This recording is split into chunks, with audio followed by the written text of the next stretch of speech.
Mae fe'n wallgo.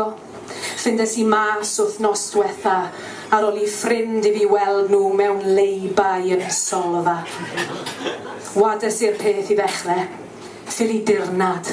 Na! Doppelganger? Y neirin? Mae fe'n syniad rhy dda.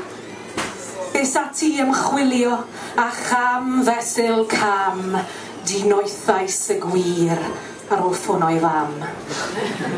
Troi mas fod a neirin identical twin. Mae fe'n byw yn Llydaw a'i enw yw Lynn. Mae Lynn Caradog yn gorfod gwisgo wig am fod ei efaill creulon y dominant pig.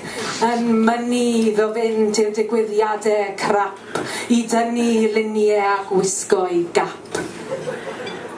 Does dim ond Llydaw, coni. Dim ond y Lydaweg sydd gan Lynn ac wrth reswm sy'n modd iddo fe siarad yn y digwyddiadau hyn. Ond mae'r holl beth yn codi cyfog, dyw e ddim hyd yn oed yn ennill yr isafswm cyflog. Analio ni'n meddwl bod y neirin yn sant, yn gynganeddwr brwd, yn fardd plant, yn teithio Cymru, cyflwynydd mawr. Twyll oedd y cyfan, wy'n gweld yn awr.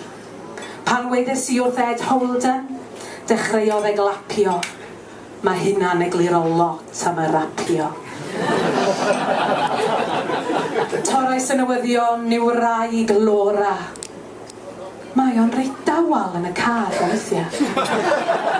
O Lynn Caradog, brysied y dydd, y ceid I gerdded wrth grafangau'n rhydd. Diolch yn fawr.